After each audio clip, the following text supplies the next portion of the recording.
I want you to close your eyes. I want you to close your eyes, and now I'm going to put you into a deep sleep. I shall count from 5 to 1, and by the time I get to 1, you'll be asleep. I shall click my fingers, and you will be in my power. I don't want you to close your eyes. Obviously, I want you to feast your eyes. You don't have to. You can just listen. Hello, welcome back to one of my monologues. I've been thinking about hypnosis recently. A friend of mine has been trying to entice me back into the world of hypnotism.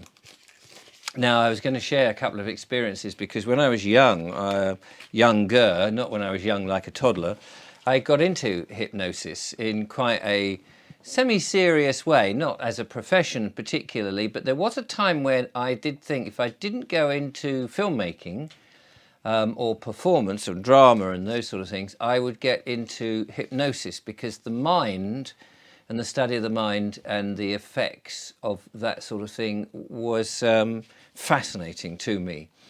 So I wanted to relate a couple of experiences because my dad, and I may have mentioned this before in the past, my dad used to do, when he was in the RAF, and that sounds very grand, he wasn't a Spitfire pilot or anything like that, it was just his national service.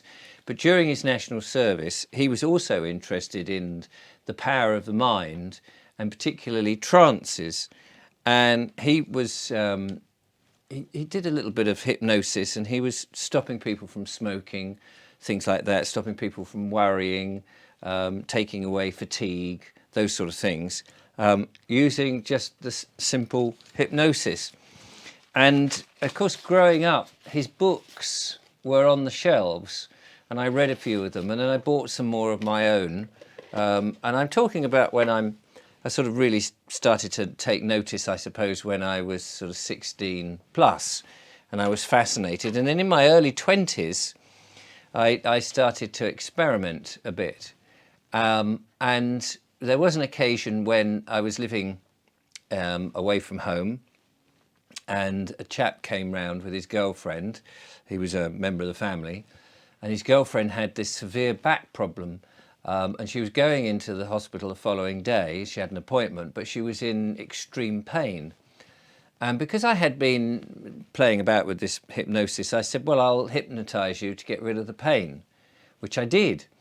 And I said, instead of completely getting rid of the pain, you will be aware of a certain sensation, so that if you sit in an awkward place, you know that actually, the pain is a signal telling you not to sit in an awkward place, sort of thing.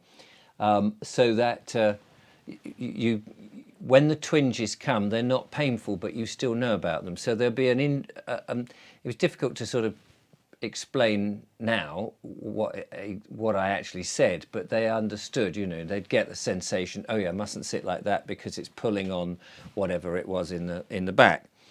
Anyway, that worked. I gave them a post-hypnotic suggestion so that when they woke up, the pain would disappear. And if it returned, all they had to do was to put their hand on the thing, count to 3, and the pain would subside. And they told me afterwards that they were doing this until they'd been to the hospital and had whatever it was they needed to have done. So that was very reassuring. There were two sort of the most impressive for me, as well as for that, well, maybe 3 impressive accounts I thought I would share with you. One is when I was at a place called Lodge Hill on a drama course. I hypnotized a chap. It was more a bit of fun, really. But while I was doing this hypnosis, I could look at people and I could go, yeah, you're very susceptible to hypnosis. I could just see there was something about people. There was something I could tell that people were very susceptible and other people not so. It would take sessions, several times. But there were some that you knew, and they would be the ones, say, in a hypnotist show, if you ever went to a hypnotist show, of the audience, I don't know, there might be 10% of the audience, maybe more, who are pretty able to be hypnotized immediately. Now, by the way, there's a reason why I'm talking about hypnosis in, and we'll get to that.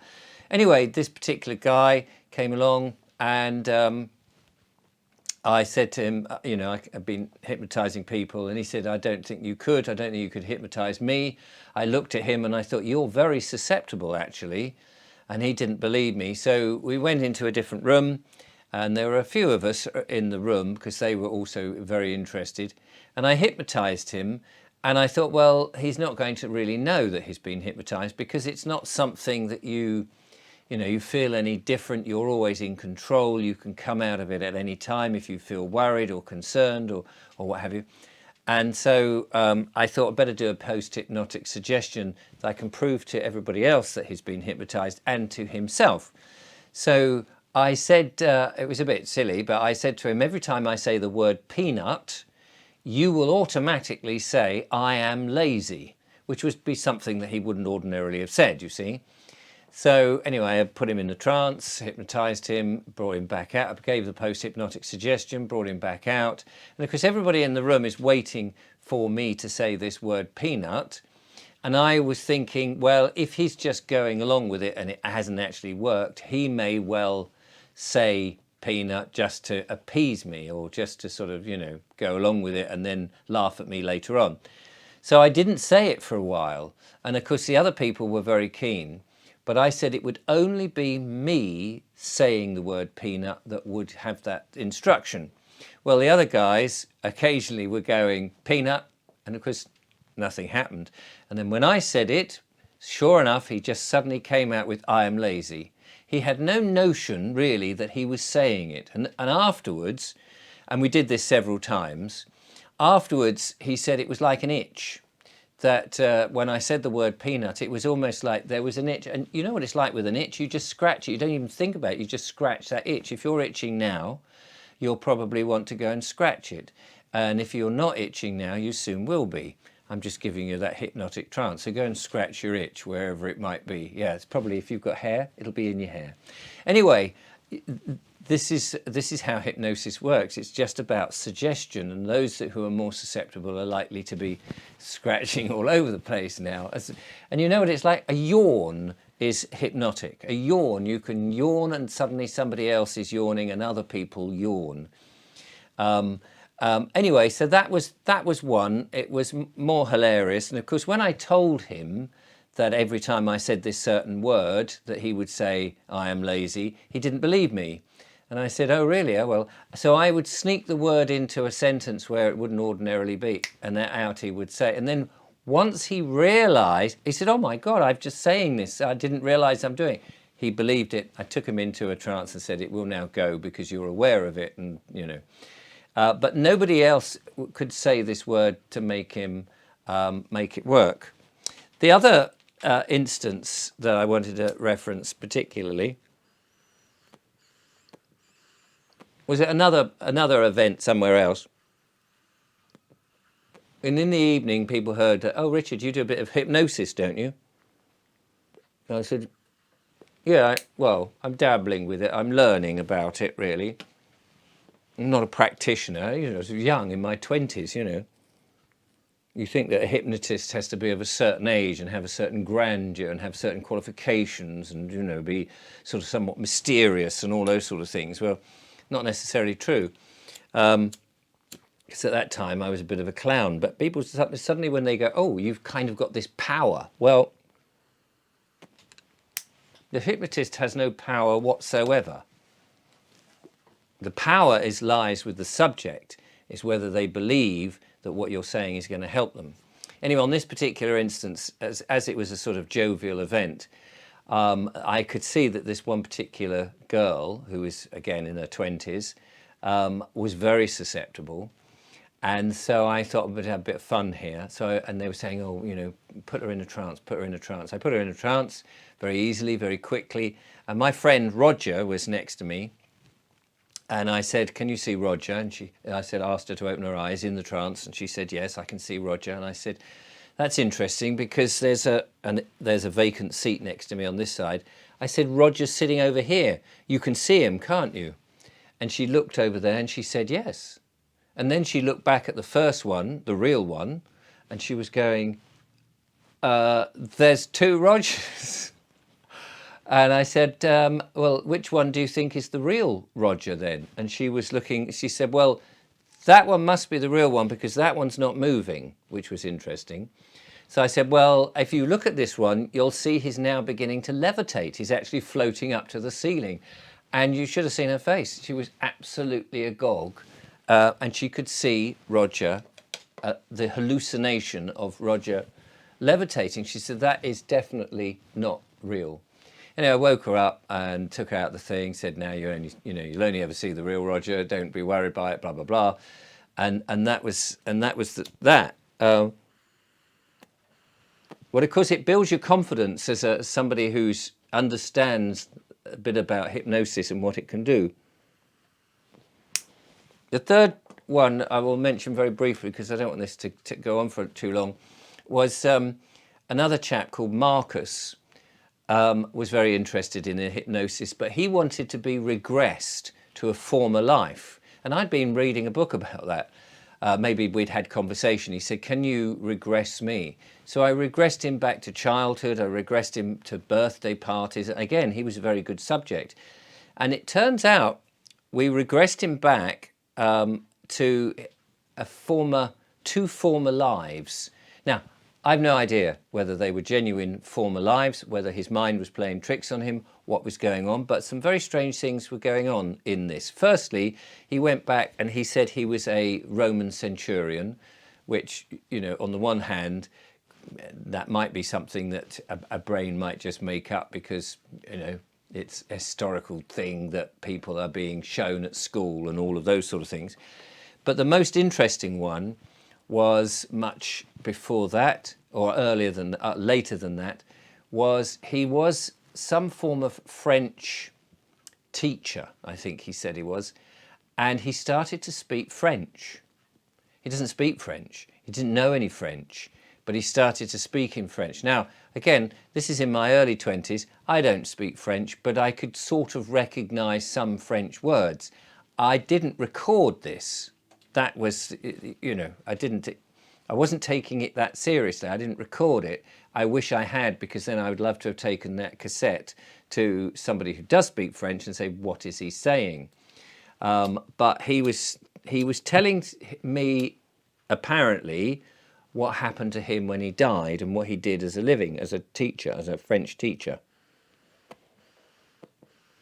Of course, at the same time, my interest in drama, theatre, filmmaking, and all of that was taking off, and I was off to mime school, which I did. I know some people might find that a bit weird. And so I stepped away from the hypnosis stuff.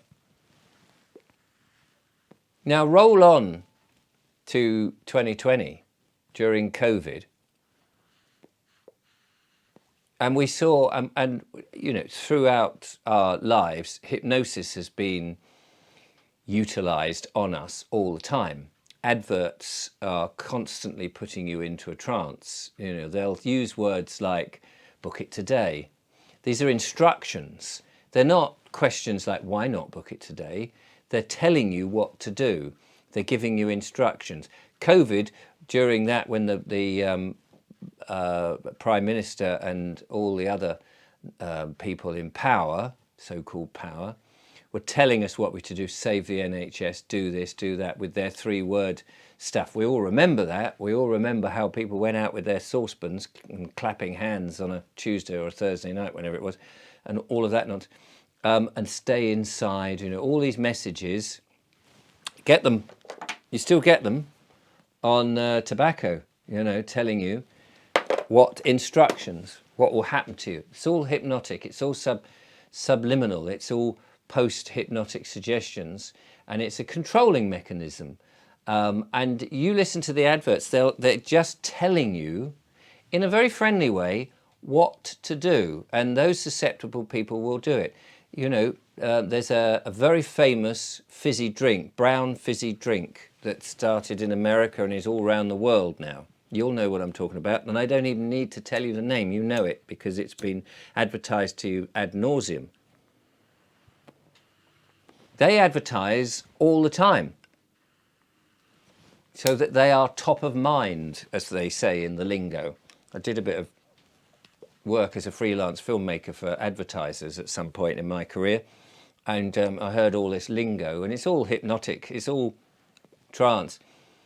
But as soon as an advert comes up, why do they advertise when everybody knows the product? Everybody knows the product. You don't need to be told about it. But you can bet your bottom dollar every time that advert goes out, somebody somewhere will be going, ah, yes.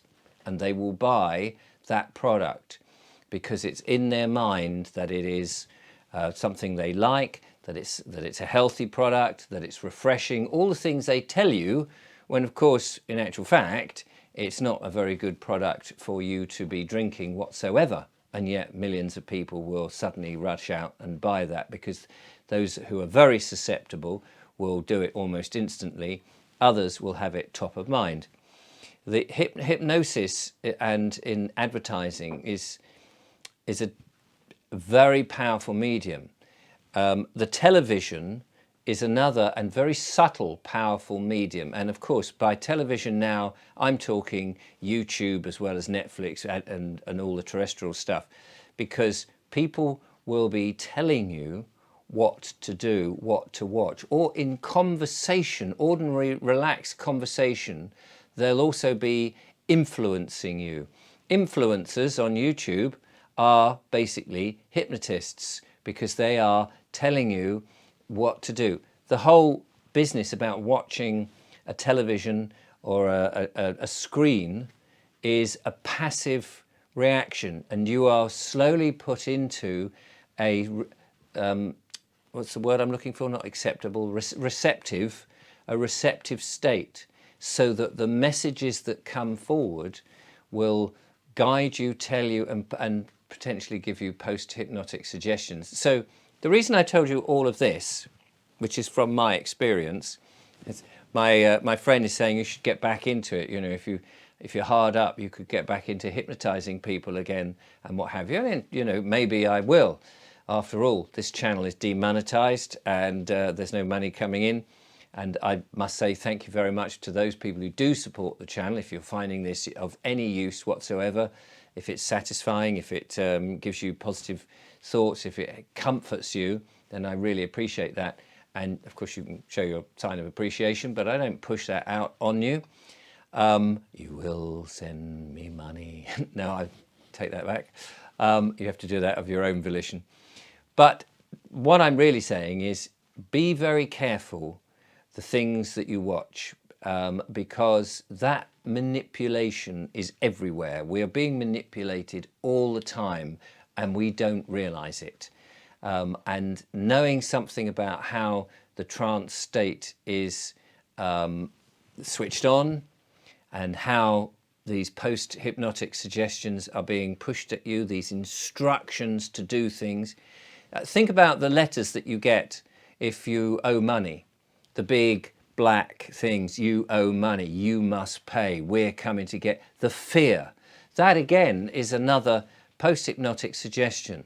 The black and the white, the sort of tombstone, the death kind of notice. It's about instilling fear into you. All it is in trance inducing to get you to be worried. Often you'll get letters saying that we're talking about your situation, whatever it is. You know, maybe it's a court case coming up, or there's meetings going on with counsellors, or whatever, and they'll send you all this information. And all that is again to keep you worried, to keep you down, to keep you nervous, to keep you in a state of fear, and to break it. Firstly, is not to look at it, not to read it, not to have it, to delete it, to be, don't have any part of it. At the moment, there are wars going on in the world and there are troubles in the world. But in my mind, again, this is part of the hypnosis to keep you worried. And you can look at your life. And, I mean, I can look at my life, and in 62 years, many of the things that have been told to me, like man-made global warming, that we'd all be underwater, that we'd all freeze, that we'd all, all of this, hasn't happened. But over the years, yes, I've been worried about it because they've told me it was going to happen. and yet it hasn't happened. Doesn't mean to say it is going to happen, but they'll always say, and insurance is sold on the same basis, isn't it? Insurance is sold to you, well, what if you die? What if your pet dies? What if you, who are you going to leave it to? You need to have this money because, you know, you're an idiot, you're accident prone, you're likely to fall off a cliff, so you better have this as insurance. It's all, again, it's part of putting that fear into you, and it's sales techniques as well as big manipulation. I hope some of that's been interesting. I'm not saying I'm an expert, but I did do some hypnosis and it was great fun. It was very rewarding helping people if they had pain. I did help somebody to stop smoking, because the reverse is true now. Because I believe that nicotine is good for you, not in cigarettes, certainly in a pipe. So, thank you for watching, and I will see you on the next one. Till then, ta-ta.